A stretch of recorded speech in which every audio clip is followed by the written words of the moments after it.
నేను మీ జర్నలిస్ట్ మనోజ్. ఇక్కడ Hydraa commissioner రంగనాథ్కి high court judge చెమటలు పట్టించిండు. మీరు ఆ సంఘర్షణ, ఆ మాటలు, ఆయన వేసిన ప్రశ్నలు చూస్తే అందరు అవాక్కు గురయ్యారు. ఇటువంటి క్వశ్చన్స్ కదా హైడ్రా అడగాల్సింది. హైడ్రా అద్దు అదుపు లేకుండా, ఎటువంటి అంచనాలను పట్టించుకోకుండా, ఏం చేయకుండా అంత తారుమారు చేసేసి అడ్డం ఏదో వస్తే అది కూలగొట్టుకుంటూ పోతామన్నట్టుగా ముందుకెళ్తోంది. సో మేము చెప్పినాం, హైడ్రా కమిషనర్ దీని మీద చాలా కాన్ఫిడెంట్గా ఉన్నారు. ఆయన చెప్పిన మాట ఏంటంటే, కమర్షియల్ కాంప్లెక్స్లని, కమర్షియల్గా జరిగేటువంటి యాక్టివిటీస్ని మాత్రమే అక్కడ మేము కూల్చివేస్తున్నామని చెప్పుకొచ్చిండు. ఎప్పుడైతే సామాన్యులు అంటే ఎవరయ్యా అంటే, సామాన్యులు అంటే మీరు అనొచ్చు, అన్నా 1 కోటి 2 కోట్లు బట్టి కట్టుకున్నాడు కూడా సామాన్యుడేనన్నా అంటే, అప్పుడు నువ్వు పర్మిషన్ ఇవ్వకు, కన్స్ట్రక్షన్కి పర్మిషన్ ఇవ్వకు, ఎలక్ట్రిసిటీ సప్లై ఇవ్వకు, నల్లా ఇవ్వకు, ఇవన్నీ ఇస్తే అది అథెంటిక్కే కదా. అదొక రకంగా చెప్పాలంటే అది అప్రూవల్ పొందినటువంటి పట్టా ల్యాండ్ కింద కన్సిడర్ చేయాలి కదా. వాళ్ళకు నివాసం ఏర్పాటు, నివాసం ఎట్లా కూలుస్తావు నువ్వు? నీకున్న అధికారం ఏంటి? ఒక జీవోను పట్టుకొని వచ్చి 99 జీవో అని చెప్పి హైడ్రా కొన్ని అధికారులు ఇచ్చినామని చెప్పి రాష్ట్ర ప్రభుత్వం చెప్పగానే పోయి కూలగొడతారా? మరి వాళ్ళకు ఆ నివాసాలకు పర్మిషన్లు ఇచ్చినప్పుడు, ఆ నివాసాలకి వాళ్ళకు అన్ని అప్రూవల్స్ ఇచ్చినప్పుడు, మళ్ళీ అక్కడ కూడా చూస్తే త్రాసులో మనం ఒక విషయాన్ని జోకాలనుకున్నప్పుడు అందరినీ సరిసమానంగా చూడాలి, న్యాయం అందరికీ సరిసమానంగా ఉండాలి. దుర్గంచేరి ఎఫ్టీఎల్ పరిధిలో ముఖ్యమంత్రి రేవంత్ రెడ్డి సోదరుడు అని చెప్పి స్టే తీసుకురాగానే ఆయన కూల్చివేయరట. ఇంకో చోటకు పోయి స్టే తీసుకొచ్చుకుంటే స్టేని బేఖాతరు చేసి మరి కూల్చేస్తారట. అంటే దానికేం న్యాయం, దీనికేం న్యాయం? అక్కడ మేము కేవలం పనిముట్లు మాత్రమే సమకూర్చినాం, మేము సర్వే చేయలే, ఎంఆర్ఓ ఆదేశాలతోనే మేము యంత్రాలు పంపించినామని చెప్పి హైడ్రా కమిషనర్ చెప్పుకొస్తున్నాడు. ఈ క్వశ్చన్కి జడ్జి అడిగినటువంటి క్వశ్చన్స్, ఈ సమాధానానికి జడ్జి అడిగిన క్వశ్చన్స్ ఆయన వేసిన కౌంటర్లు చూస్తే మీరు షాక్ అయిపోతారు డైరెక్ట్గా. ఎస్, మరోవైపు హుటాహుటిన ఈ విషయం పైన ముఖ్యమంత్రి రేవంత్ రెడ్డి ఢిల్లీకి ప్రయాణమైనట. ఈ బుల్డోజింగ్ పైన పలుమార్లు ప్రతిపక్షాలు రాహుల్ గాంధీకి లేఖ ద్వారా ఈ యొక్క విషయాల్ని సంధించడం, రాష్ట్ర వ్యాప్తంగా దేశవ్యాప్తంగా హైడ్రాకు సంబంధించిన అంశాలు సామాన్య ప్రజానికాన్ని ఇబ్బందులు పెట్టే దృశ్యాలు పెద్ద ఎత్తున వైరల్ కావడంతో అధిష్టానం నుంచి రేవంత్కి పిలుపొచ్చిందట. ఇంకా 2 అంశాలు. ఒకటి, హైడ్రా విషయంలో అధిష్టానం దగ్గర క్లారిటీ ఇచ్చుకోవాల్సిన అవసరం ఒకటి ఉంది రేవంత్ రెడ్డి. మరోవైపు అధిష్టానం దగ్గర ఇంకొక ప్లీజింగ్ నోట్, అంటే 1 సంవత్సరం దాకా మంత్రివర్గ విస్తరణ గురించి మాట్లాడకండి, సంవత్సరం ఎంతవరకు మాట్లాడకండి అని చెప్పి అధిష్టానం దగ్గర మొరబెట్టుకుని వచ్చే అవకాశం ఉన్నదట. చూద్దాం మరి ఇదే అంశాలకు సంబంధించి వివిధ వార్తాపత్రికలు వచ్చిన కథనాలు, దానికి సంబంధించి విశ్లేషణ చేసే ప్రయత్నం చేద్దాం. ముందుగా తెలుగు హెడ్లైన్స్ కనుక చూస్తే అరే వెదవల్లారా, మీ చెల్లి తల్లి ఇలా చేస్తారా? మీలలో ఆడవాళ్ళు ఉన్నారని తెలియదా? ఒక చెల్లిగా చేనేత నూలు దండతో సత్కరిస్తే అసభ్యకర పోస్టులు పెడతారా? చేనేత నూలు దండతో ఆ పోస్ట్ చూసినప్పటి నుంచి అన్నం తినలేదు, నిద్రపోలేదు. ఇది బీఆర్ఎస్ సోషల్ మీడియా పనే. కేటీఆర్ ఈ ఫోటోని చెల్లికి తల్లికి చూపించు, క్షమాపణ చెప్పండి, లేదంటూ బట్టలు తీసుకొడతా. అసభ్యకర పోస్టులపై మంత్రి కొండా సురేఖ కంటతడి. ఏంటి వివాదం ఏంది? ఇది ఫోటో మరి ఎక్కడ నేను చూడలేదు. సో ఒకసారి అది నిన్న గురువన్నపేట అని గ్రామానికి సంబంధించి సిద్దిపేట జిల్లా దగ్గర ఆ బాధిత అమ్మాయి వాళ్ళ చెల్లి మాట్లాడింది ఆర్టీవీతో. ఆ విజువల్ ఉంటుంది, వరంగల్లో ఉంటుంది అది. సో ఎటువంటి ఘటనలు అంటే నిజంగా ఈ ఘటనలు కొన్ని అత్యాచార ఘటనలు, ఈ రేప్ ఇన్సిడెంట్లలో వాళ్ళ బాధిత కుటుంబాలు మాట్లాడుతుంటే డెఫినెట్గా ఎంత పెద్ద గుండె నిబ్బరం చేసుకున్నా కూడా, ఎంత పెద్ద బండరాయి లాంటి గుండె అయినా కూడా కన్నీరు పెట్టాల్సిందే. అటువంటి దృశ్యాలు బయటకు వస్తున్నాయి. సో ఇక్కడ కొండా సురేఖ నిన్న ఇది వేరే అంశం అనుకోండి, కంటతడి పెట్టిందట. మరి కారణం ఏందో ఫోటో ఏందో చూడలేదు కానీ, సో మొత్తం మీద ఇక్కడ ఈ తన మాటలు బట్టి చూస్తే అర్థమవుతుంది ఏంటంటే, బీఆర్ఎస్ పార్టీ పని అని చెప్పని తను చెప్తుంది. కాబట్టి గతంలో సీతక్కను ట్రోల్ చేసిర్రు, చాలామంది కాంగ్రెస్ మహిళా నాయకురాలను ట్రోల్ చేసిర్రు. ఇంత వికృతమా? ఏది ట్రోల్ చేయాలి, ఏం చేయాలి ఏం అర్థం కాకుండా పిచ్చిగా వాళ్ళొక అధికారం కోల్పోయినటువంటి ఆ పిచ్చితోని, ఆ అహంకారంతో, ఆ దుర్బుద్ధితోని ఏం చేస్తూ అర్థం కాని పరిస్థితి కనబడుతున్నది.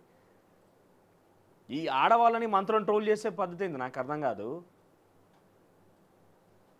Congress BRS fighting. తెలంగాణ భవన్ వద్ద నిరసనలు. మహిళా మంత్రిపై ఇష్టారీతిన పోస్టులు పెడతారా? లోపలికి చొచ్చుకెళ్లేందుకు కాంగ్రెస్ కార్యకర్తల యత్నం. ఇరు పార్టీల కార్యకర్తల మధ్య పరస్పర దాడి. హన్మకొండ నయీన్ నగర్ బ్రిడ్జిపై బాహాబాహి, తామే బ్రిడ్జ్ నిర్మించామన్న కేటీఆర్ కామెంట్. చర్చకు రావాలన్న ఎమ్మెల్యే నాయన్ రాజేందర్. బ్రిడ్జిపైకి చేరుకున్న మాజీ ఎమ్మెల్యే దాస్యం వినయ్ భాస్కర్ అరెస్ట్. ఒకసారి ఈ ఫోటో ఏందని మనం చూసుకుందాం.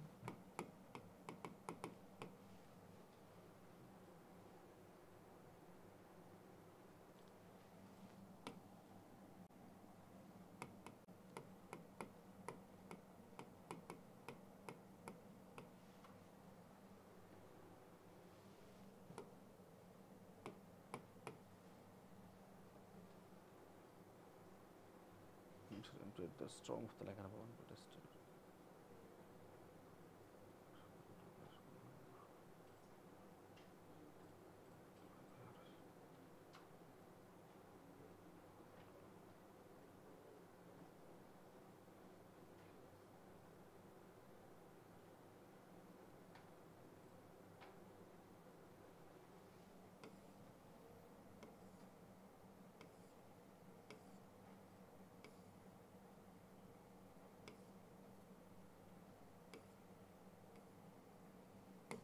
సో ఫోటో వెతికే ప్రయత్నం చేద్దాం ఒక్కసారి తన మాటలు ఏందో చూద్దాం అంటే దేని గురించి ఏ అంశం గురించి పెద్ద ఎత్తున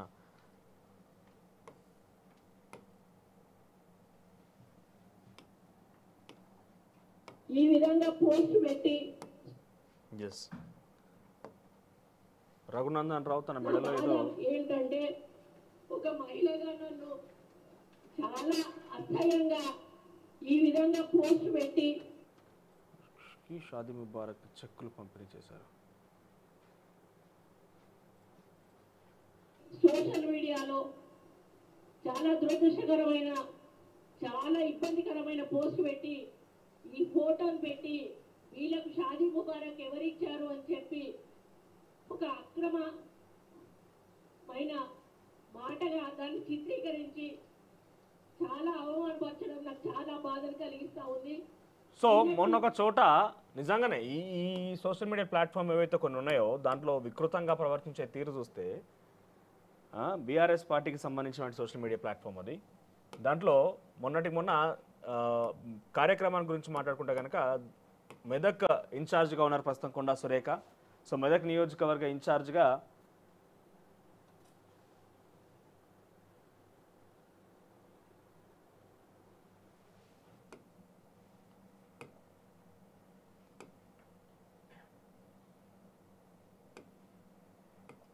ఒక కార్యక్రమానికి హాజరైన భాగంగా అక్కడ జరిగిన డిస్కషన్ ఇదంతా కూడా. సో అక్కడ రఘునందన్ రావు కొండా సురేఖ మెడలో ఒక నేతన్నలు నేసినటువంటి ఆ యొక్క దాన్ని నేసినందుకు గాను ఒక చర్చకు తీసుకొచ్చి ఇద్దరి మధ్యలో ట్రోలింగ్ చేసిరంట. ఇంత వికృతమా? కడుపుకు అన్నం తింటున్నావా గడ్డి తింటున్నావా?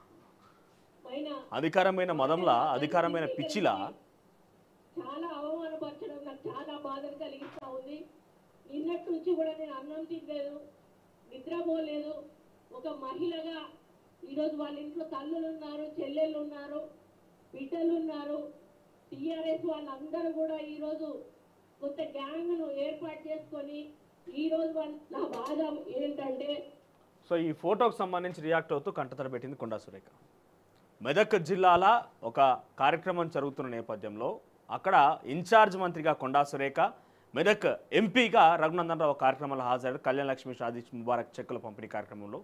సో అక్కడ జరిగినటువంటి ఒక ఇన్సిడెంట్కి గాను ఆ ఫోటోని పెద్ద ఎత్తున కాంగ్రెస్ పార్టీకి సంబంధించినటువంటి ఆ ప్లాట్ఫామ్ నుంచి ఆ ఫోటోని తీసుకొని బీఆర్ఎస్ పార్టీ వాళ్ళు విస్తృతంగా షేర్ చేసిరంట, ట్రోలింగ్ చేసిరట. ఆ ట్రోలింగ్స్కి వ్యతిరేకంగా మహిళా కాంగ్రెస్ పార్టీ నేతలు బీఆర్ఎస్ తెలంగాణ భవన్ ముట్టడి కార్యక్రమం పిలుపునిచ్చారు. పెద్ద రాద్ధాంతం జరిగింది. లాఠీ చార్జీలు దులిపించే పరిస్థితి దాకా వచ్చింది. ఇక పోలీసులు పరస్పరంగా ఒకరి మీద ఒకరు దాడి కూడా చేసుకున్నారు.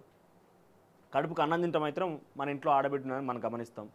ఇష్టం వచ్చినట్టుగా మాట్లాడకుండా కొంత కంట్రోల్లో ఉంటాం, అదుపు తప్పకుండా ఉంటాం. వాళ్ళ ఇంట్లో ఆడబిడ్డలు ఉంటే వాళ్ళకి అర్థమయ్యేది. నిజంగా ఉంటే లేదు మా వాళ్ళ మీరు ట్రోల్ చేసినా పర్వాలేదని వదిలేస్తే దానికి ఎవరేం చేయలేరు తెగిస్తే. చాలా క్లియర్గా ఎంఆర్ అని తను చూపించారంటే ఆ ఫోటోలో ఆ కనబడుతున్న ఆ పేపర్లో కనబడుతున్న ఎంఆర్ అనేది పక్కాగా హరీష్ రావు ఫోటోతో చూడండి. ఇక్కడ ఇక్కడ కనబడుతుంది చూడండి, ఎంఆర్ అని ఉంది దీనిపైన.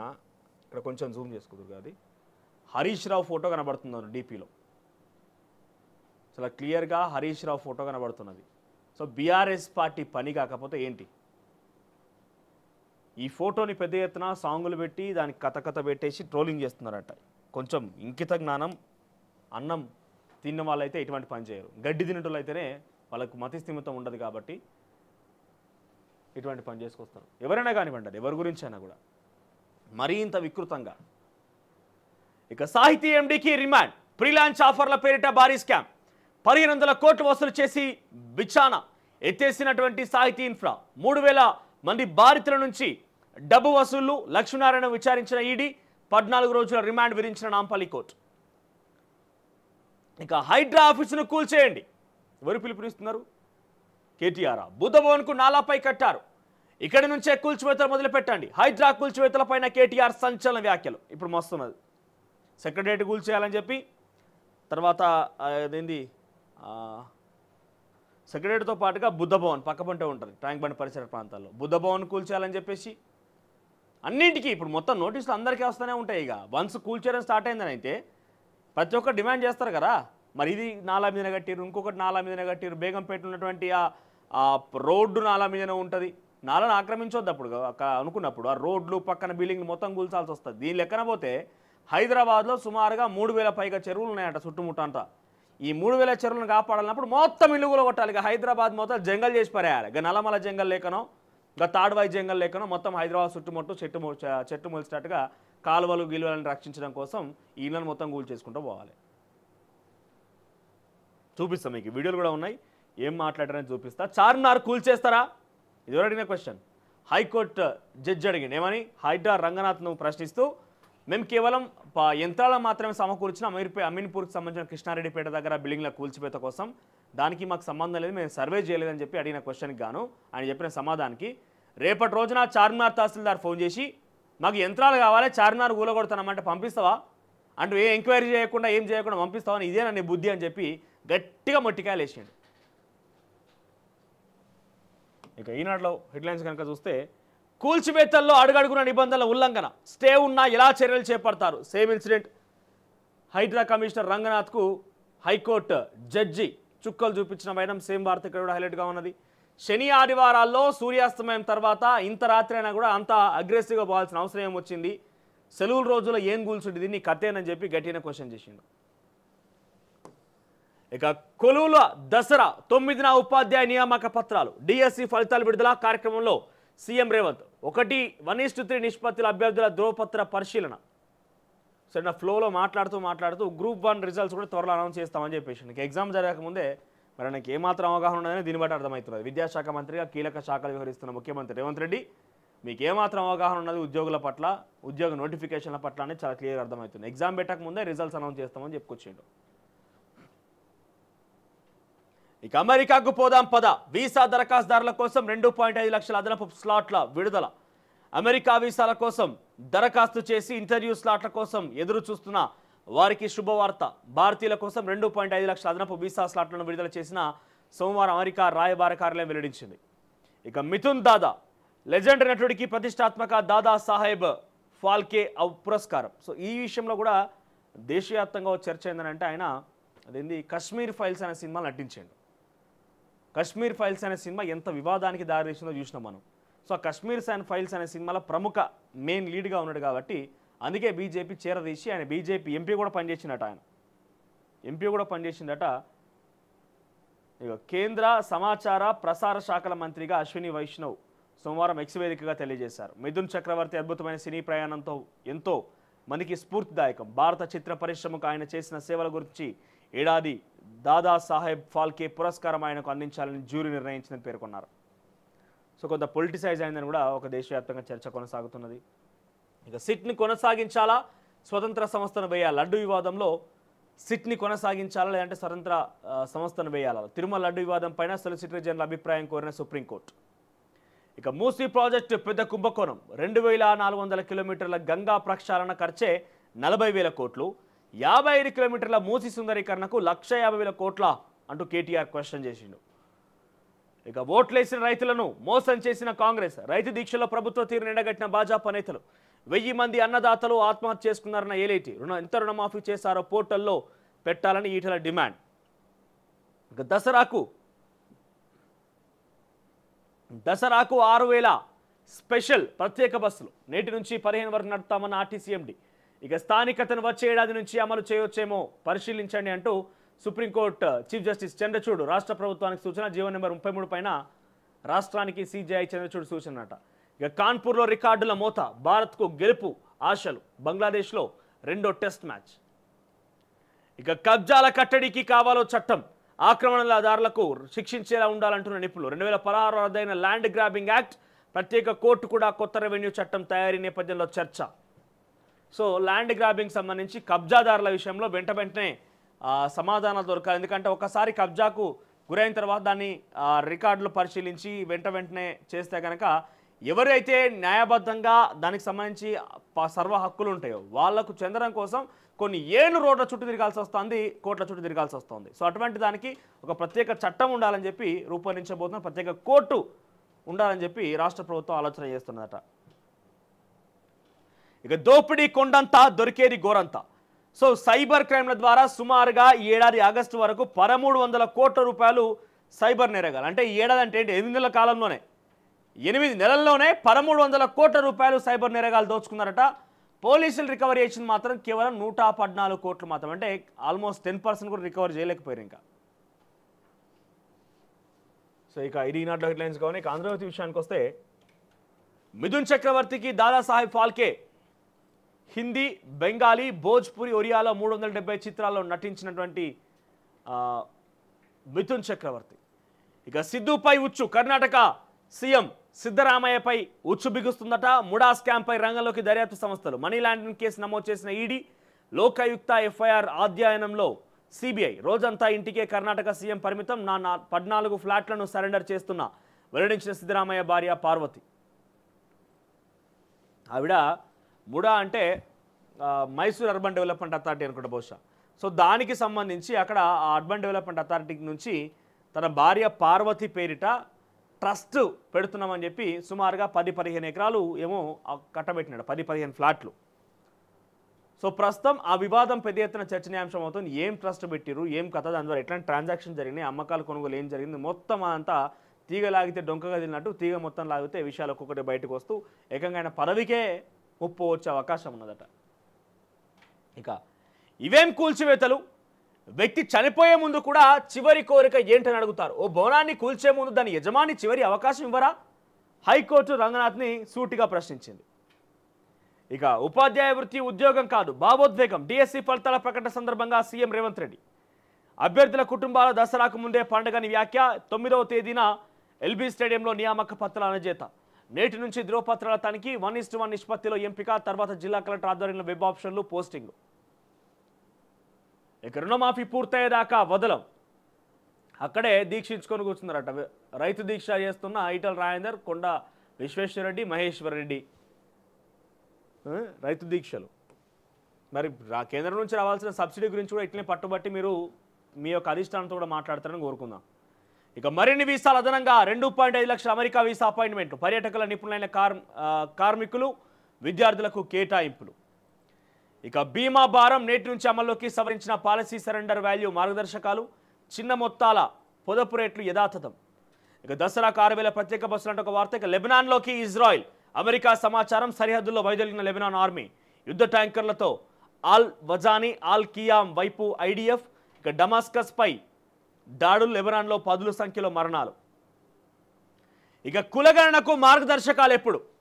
ఇప్పటికే సుమారుగా ఎవరు మహేష్ కుమార్ గౌడ్, పిసిసి అధ్యక్షుడిగా ఉన్నటువంటి మహేష్ కుమార్ గౌడ్ చెప్పి 10 రోజులుగా వస్తుంది. అటు ఇటుగా 4 రోజుల్లోనే కులగణన సంబంధించి మేము గైడ్లైన్స్ విడుదల చేస్తాం, విడుదల చేసి వెంటనే కులగణన చేపట్టిన తర్వాతనే ఎన్నికలు అన్నారు. అంటే అటు ఇటుగా ఈ లెక్కలు చూస్తుంటే, వీళ్ళ యొక్క పనితీరు చూస్తుంటే, వీళ్ళ స్పీడప్ కథ చూస్తుంటే కనుక అటు ఇటుగా ఈ యొక్క ప్రక్రియ ముందు పడేసరికల్లా కమ్సే ఒక జనవరి నుంచి మార్చి వచ్చే అవకాశం ఉన్నది. అటు ఇటుగా సమ్మర్లో ఎలక్షన్స్ అవుతాయేమో వీళ్ళ లెక్కలు చూస్తే. ఇక తెలంగాణలో బుల్డోజర్ రాజ్. రాహుల్ స్పందించండి, చట్టాలను గౌరవించమని చెప్పండి. రేవంత్కి నిరంకుశ పాలన. కాంగ్రెస్ అగ్రనేతకు హరీష్ లేఖ. ఇక ఆనంద్ కన్వెన్షన్పై ఆరోపణలు. ఎంపీ అనిల్ కుమార్ యాదవ్కు నోటీసులట.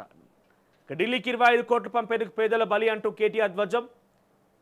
ఇక ఎఫ్టీఎల్ను నిర్ధారించాకే చర్యలు చేపట్టాలి. మూసీపై సర్కార్కు హైకోర్టు ఆదేశాలు. ప్రత్యామ్నాయంతోనే ముందుకన్న ప్రభుత్వం. ఇక 262 ఇళ్ల మార్కింగ్ పెండింగ్. మూసీ రివర్ బెడ్లో 1333 ఇళ్లకు పూర్తి. డబుల్ బెడ్రూమ్లోకి 129 కుటుంబాలు. ఇక తిరుమల లడ్డూపై మీ వైఖరేమిటి? రాష్ట్ర సిట్ను కొనసాగించాలా? కేంద్ర దర్యాప్తు అవసరమా? 3 నాటికి స్పష్టత ఇవ్వండి. కేంద్రానికి సుప్రీంకోర్టు ఆదేశం. ఇక వెలుగు విషయానికి వస్తే, ఇక దేవుళ్లను రాజకీయాల్లోకి లాగదంటూ సుప్రీంకోర్టు వ్యాఖ్యలు. తిరుమల లడ్డు వివాదంపై సుప్రీంకోర్టు కామెంట్. ఇక దసరాలోపే కొత్త టీచర్లు. ఈ నెల 9న అపాయింట్మెంట్ లెటర్లు. సీఎం రేవంత్ రెడ్డి. డిఎస్సి ఫలితాలు విడుదల. 8 నుంచి 5 వరకు సర్టిఫికేట్ వెరిఫికేషన్.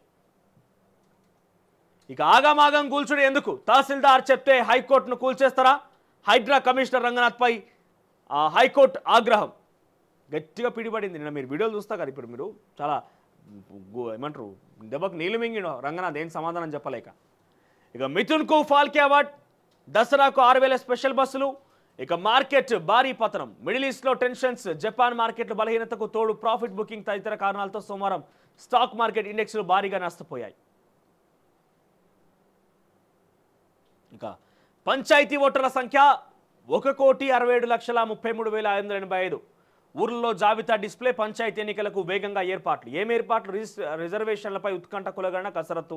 ఒకవేళ కనుక కులగణన చేపట్టి రిజర్వేషన్లు పెంచిన తర్వాత కనుక స్థానిక సంస్థల ఎన్నికలు, పంచాయతీ ఎన్నికలు జరపకుండా కనుక మీరు ముందుగా జరిపితే, అది కులగణన కాకముందే కనుక ఎన్నికలు జరిగితే రాష్ట్ర ప్రభుత్వం కుప్పగూలిపోవడం ఖాయం. ఆ స్థాయిలో ఆగ్రహంతో ఉన్నారు బీసీలు. నివురు కప్పిన నిప్పులాగా కుతకుతలాడుతుంది. అక్కడ చూసినా కూడా లావా ఉప్పొంగాలంటే, లావా ఉప్పొంగిందనంటే దాని ఎఫెక్ట్ ఏ రకంగా అయితే ఉంటుందో ఆ రకంగా బీసీలు ఒక లావాలాగా ఈ ప్రస్తుతం కనబడుతున్నది. అది కనుక ఉప్పొంగి బ్లాస్ట్ అయితే ప్రభుత్వాలు చిన్నాభిన్నమే అవకాశం ఉంటుంది. ఎందుకంటే అంతటి స్థాయిలో అణచివేతకు గురవుతున్నట్టుగా ప్రతి ఒక్కరికి అవగాహనతో అర్థమైపోయింది.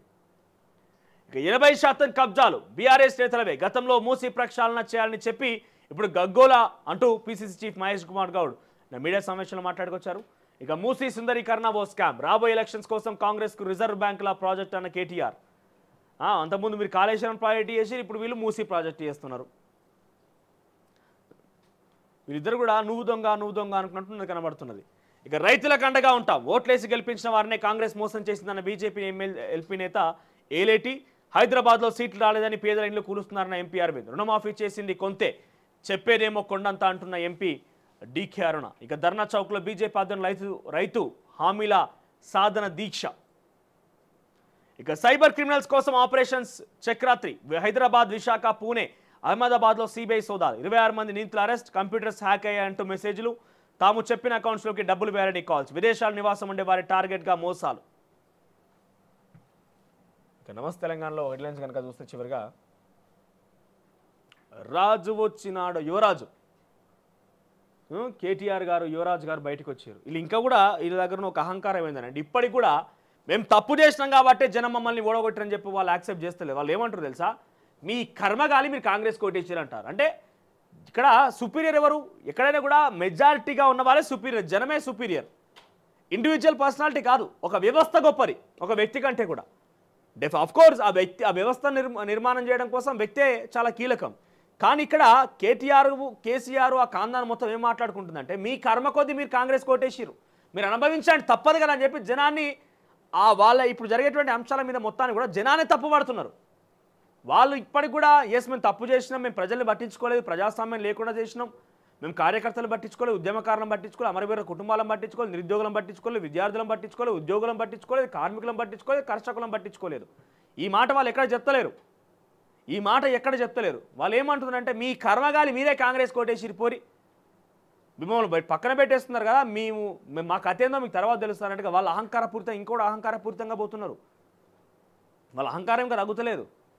కేసీఆర్ అయితే ఇంకా చాలా అహంకారపూరితంగా ఉన్నాడంట. నేను ఒక విశ్లేషణ చూసినాను, నేను చాలా నేషనల్ పత్రికలో వచ్చిన కథనం చూస్తే ఫర్దర్గా త్వరలోనే కేసీఆర్ ఇప్పటికి కూడా ఏం నమ్ముతున్నట్ట అంటే జనం వాళ్ళ కర్మగాలి వాళ్ళే వేరేటోళ్ళకి ఓటేస్తున్నారు తప్ప నా తప్పేం లేదనుకుంటున్నట్టు ఆయన. నేనేం తప్పు చేయలే, వాళ్ళ కర్మగాలి వాళ్ళే వేరే వాళ్ళకి ఓటేసుకున్నారు జనమే. సో నేను యాగాలు చేసినా, హోమాలు కాల్చినా, పెద్ద పెద్ద పూజలు చేసినా, ఎక్కడ లేని పూజలు చేసినా, చండీ యాగాలు చేసినా, నన్ను మించినోడు ఉన్నాడు ఎవరన్నా, నా తప్పన మేధా ఉన్నాడా? ఆయన రాహుల్ గాంధీని లెక్క చేయడు, మోదీని లెక్క చేయడు, ఇతర రాష్ట్రాల ముఖ్యమంత్రి అంటే లెక్కలేదు ఆయనకి, చంద్రబాబు అంటే లెక్కలేదు ఆయనకి, జగన్ అంటే లెక్కలేదు ఆయనకి, ఇంకో దగ్గర ఇంకో ముఖ్యమంత్రి అంటే లెక్కలేదు, ఎవరన్నా లెక్కలేదు. అసలు రేవంత్ రెడ్డిని మాత్రం ఏమంటారు కూరలో కరివేపాకు లెక్క తీసి పారేసిండు. కానీ ఈరోజు ఇంత పెద్ద ముప్పు వస్తాయని గమనించలేకపోయాడు. రణతంత్రంలో యుద్ధక్షేత్రంలో దిగిన తర్వాత తాను ఎంత సామర్థ్యంగా ఎంత అహంకారపూరితంగా పోతాడో, ఎదుటోని అంచనా వేయకుండా పోతాడో ఆ యుద్ధ భూమిలో డెఫినెట్గా ఓడిపోతాం.